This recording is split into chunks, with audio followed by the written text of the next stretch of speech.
जी जी बधाई आपको। थोड़ा सा इधर थोड़ा इधर बाहर आ जाइए, बाहर आ जाइए थोड़ा सा इधर।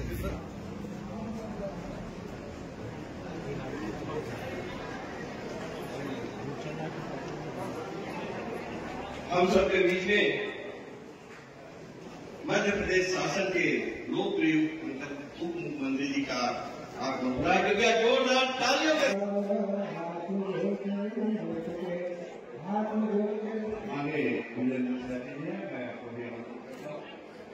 करता हूँ। इस अवसर पर जोरदार तालियों के साथ मुख्यमंत्री जी का स्वागत करें।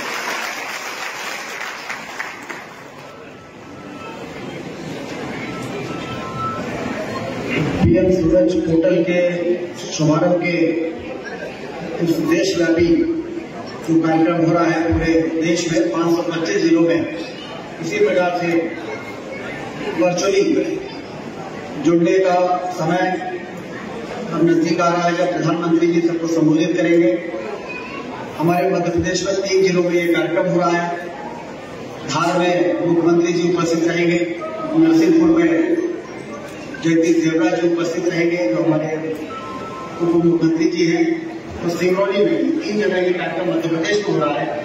और पूरे देश में 525 जगह ये कार्यक्रम जो आयोजित हो रहा है। ऐसे कार्यक्रम के अवसर पर मंच पर उपस्थित हमारे इस क्षेत्र के लोकप्रिय विधायक आदरणीय रामनिवास भाटी, वरिष्ठ विधायक आदरणीय विश्वामित्र पाठक जी, आदरणीय राजेंद्र मेश्राम जी, विधायक और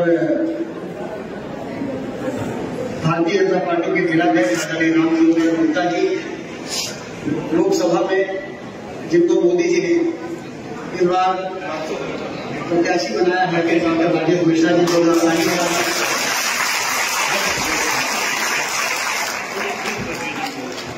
मोदी जी जब किसी को प्रत्याशी बनाते हैं तो अपने आप में ही समय को देखते हुए उनके बारे में लोग ये मानने लगते हैं कि भारी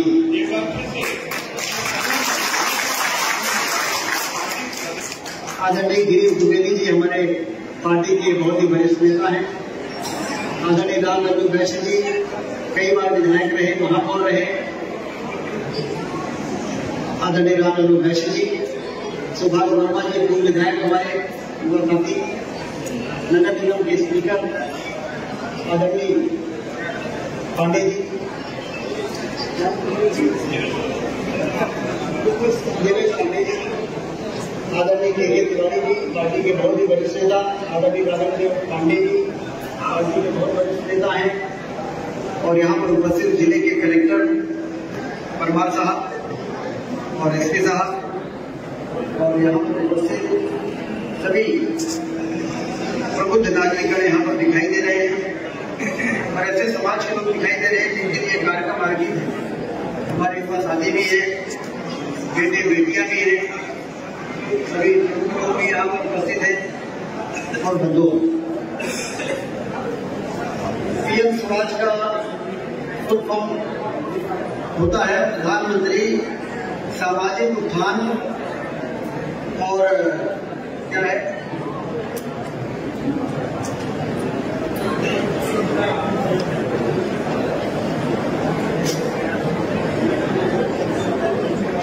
रोजगार आधारित जन कल्याण, प्रधानमंत्री सामाजिक उत्थान एवं रोजगार आधारित जन कल्याण।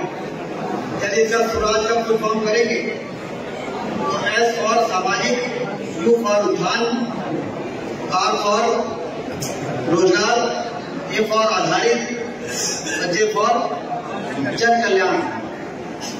तो देखिए मोदी जी की योजना किस प्रकार से चलती है कि वो स्वराज की स्थापना भी कर रहे हैं और उस स्वराज में सामाजिक उत्थान और रोजगार आधारित जन कल्याण भी उसमें साफ साफ समझ में आता है। हमारे समाज में बहुत से ऐसे लोग हैं जिनके अंदर हुनर है, जो बहुत कुछ करना चाहते हैं, लेकिन पूंजी होने के कारण वो आगे नहीं बढ़ पाते हैं।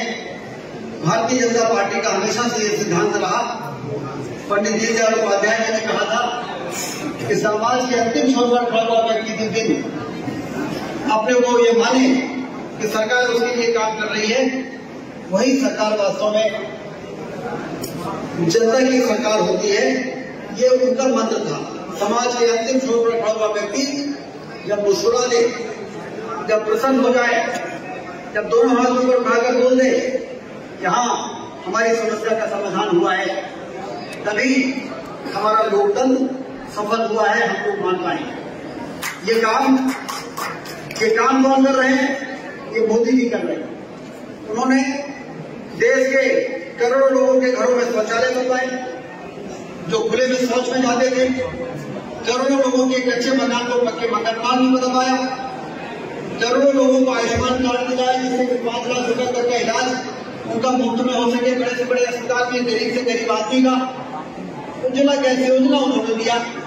प्रधानमंत्री आवास योजना से 5 किलो मुफ्त में अनाज देने का काम उन्होंने किया। ये गरीबों की सरकार के रूप में अब पूरे देश में गरीबों के दिल और दिमाग में मोदी जी का नाम बैठ गया। जरा पीछे थोड़ा शांति बोलिए। भारत माता की, भारत माता की। इस कार्यक्रम को शांति से सुनिए क्योंकि वो पोर्टल का उद्घाटन प्रधानमंत्री जी कर रहे हैं जिस पोर्टल के माध्यम से आपको आवेदन लगना है। जब आप आवेदन लगाएंगे तो रियायती दरों में आपको ऋण मिलेगा और रियायत इसी प्रकार से इस योजना से भी वंचितों को जो वास्तव में जरूरतमंद है उनको सहायता देने का पोर्टल प्रधानमंत्री नरेंद्र मोदी जी शुरू कर रहे हैं। और ऐसे ऐसे इलाकों में शुरू कर रहे हैं जहां पर वास्तव में हमें विकास में बहुत कुछ आगे बढ़ने की जरूरत है। हालांकि सिंगरौली का भविष्य बहुत अच्छा है। हवाई अड्डे का यहाँ पर शुभारंभ हो गया हवाई पट्टी का।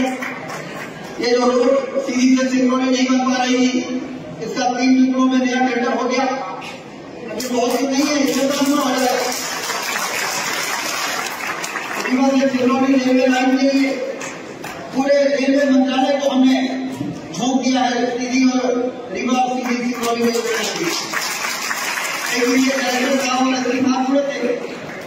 दिनों में हमने वीडियो कॉन्फ्रेंसिंग किया, कमिश्नर को बैठाया, 5 जिले के कलेक्टर बैठे, पूरे रेलवे के सारे अधिकारी बैठे और एक एक बिंदु पर बात हुई कि कहां पर कौन सा काम किस कारण से रुक रहा है, मुआवजा बता के नहीं बटा, यदि बढ़ गया तो वहां पर कब्जा मिला कि नहीं मिला, कब्जा मिल गया तो रेलवे की पटरी बिछना शुरू हुई कि नहीं हुई, बीच बीच में जो स्ट्रक्चर बनने उसके टेंडर हो गए कि नहीं हो गए।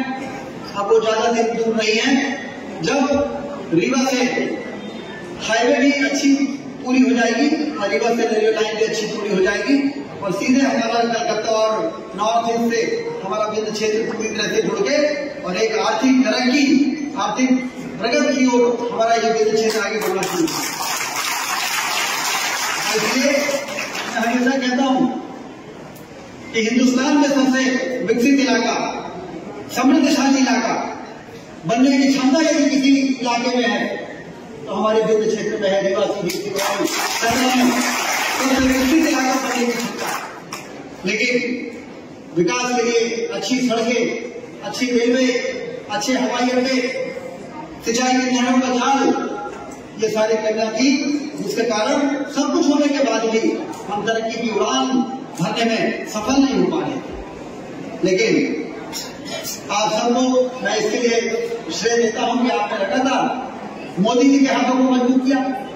आपने लगातार भारतीय जनता पार्टी की सरकार मध्य प्रदेश में बनाने का काम किया, जिसके कारण वो सारे काम जो हमारे लिए सपने की तरह थे, उन सारे कामों को एक एक करके धरती को उतारने में हम लोग सफल हो रहे हैं। और इसलिए हमारा भविष्य बहुत अच्छा है। हमारे प्रधानमंत्री जी एक और धारा 370 समाप्त हुई है। एक तरफ अयोध्या में भगवान राम का मंदिर बन गया, एक और शानदार इंफ्रास्ट्रक्चर के लिए काम हो रहे हैं। रेलवे लाइनें का, हवाई अड्डों का कायाकल्प हो रहा है, रेलवे स्टेशनों का कायाकल्प हो रहा है। रीवा में भी 400 करोड़ रुपए की लागत से हवाई अड्डा अप्रैल के पहले हफ्ते में 72 सीटर प्लेन अपनी पहली उड़ान भरने का काम करें। और ये उड़ान सिर्फ हवाई जहाज की नहीं होगी, ये हमारे अवैध क्षेत्र की तरक्की की उड़ान होगी, जो जाकर वहां तक पहुंचेगी जहां पर नागरिक फिर ऊंचा के कहेगा कि समृद्धि मामले में, रोजगार के मामले में, सुविधाओं के मामले में हिंदुस्तान के अंदर तब से स्थिति हमारे इलाके की बनकर तैयार है। इसीलिए तो लोकतंत्र की में लोग वोट डालते, विधायक सांसद को चुनते कि हमारे क्षेत्र में सुविधाएं लाने का काम करें। आज जितने विधायक बैठे हुए बधाई देता हूँ, ये सब विधानसभा में घर पहुंचाने के लिए वाहन मिल जाए इसकी व्यवस्था कर रहे हैं। दूसरी ओर यदि अस्पताल दूर है और किसी को डॉक्टर ने कह दिया, कलेक्टर ने कह दिया कि इसको तत्काल रीवा के संजय गांधी अस्पताल में पहुंचाना जरूरी है सुपर स्पेशलिटी में, तो हेलीकॉप्टर भी यहाँ पर आएगा और उसको हेलीकॉप्टर से ले जाएंगे।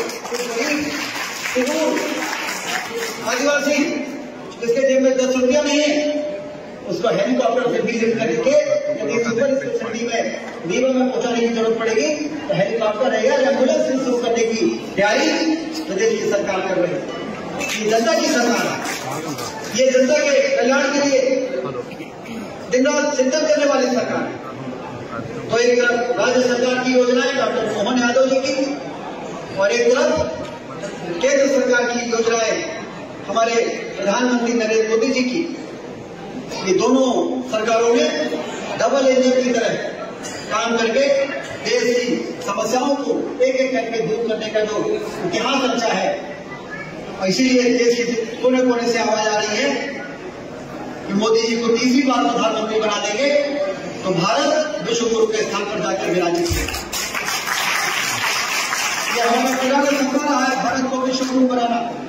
स्वामी विवेकानंद जी ने कहा था 19वीं सदी में, 21वीं सदी चल रही, 19वीं सदी में कहा था स्वामी विवेकानंद जी ने कि 21वीं सदी भारत की होगी, भारत दुनिया का नेतृत्व करेगा। और उस महापुरुष की भविष्यवाणी किस तरह से साकार हो रही है हम देख रहे हैं कि नरेंद्र मोदी जी के नेतृत्व में आज लोग ये कह रहे हैं, दुनिया कह रही है कि मोदी जी तीसरी बार प्रधानमंत्री बनेंगे तो भारत दुनिया का नेतृत्व करेगा और भारत विश्व गुरु के स्थान पर जाकर विराजित है। हम सब बड़े सौभाग्यशाली हैं कि हम ऐसे पीढ़ी के लोग हैं जो अयोध्या में भगवान राम के मंदिर और रामलला के विराजित होने को हम लोगों ने अपनी आंखों से देखा। ये 500 साल पुराना कलम है, लेकिन इसको देखने का आनंद यदि किसी को मिला है तो हम सबको मिला है। 1951 में जनसंघ की स्थापना हुई थी। डॉक्टर श्यामा प्रसाद मुखर्जी जी ने कहा था कि धारा 370 समाप्त होगी, हम करेंगे एक देश में 2 विधान 2 निशान 2 प्रधान नहीं चलेंगे। उस कलंक को भी 1951 में लगा हुआ वो कलंक, उसको भी नरेंद्र मोदी जी ने 2015 में एक होने का काम किया पूर्ण संभव। तो एक एक करके अभी नागरिकता संशोधन कानून की अधिसूचना जारी हो गई। पाकिस्तान से, बांग्लादेश से, अफगानिस्तान से जो लोग अपनी प्रॉपर्टी को छोड़कर जान बचाकर भारत में जिन्होंने शरण लिया, 100 एकड़ जमीनें छोड़ के भागे लोग और यहाँ पर शरणार्थी की तरह रहे, जब नागरिकता नहीं थी, उसको नागरिकता देने के लिए महात्मा गांधी जी ने कहा था, जब विभाजन हो गया था, यदि कोई वहां से यहाँ पर आएगा तो उसको शरणार्थी के रूप में आएगा, उसको हम नागरिकता देंगे। महात्मा गांधी जी के उस वचन को भी यदि किसी ने पूरा किया तो भारत माता के सपूत नरेंद्र मोदी जी ने इसको पूरा किया। इसलिए देश एक नए दौर से आगे बढ़ रहा है, हमारा भविष्य बहुत सुनहरा है और इसलिए हम सब आज पीएम स्वराज योजना के अंतर्गत रोजगार आधारित जन कल्याण के लिए रोजगार जरूरी और सामाजिक उत्थान,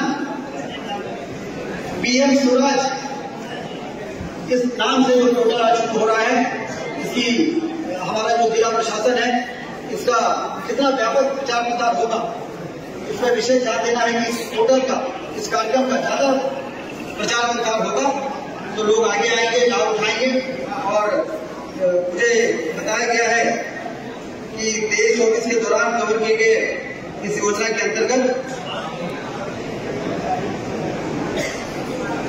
2014-15 से ये जो NBCFDC 114 करोड़ रुपए पूरे देश पूरे देश का। तो इस योजना को सफलतापूर्वक आप अपने जिले में क्रियान्वित करें, यही जिला प्रशासन से अपेक्षा करते हुए एक बार फिर से आप सबको बहुत बहुत बधाई, शुभकामनाएं और बहुत बहुत धन्यवाद। जय हिंद।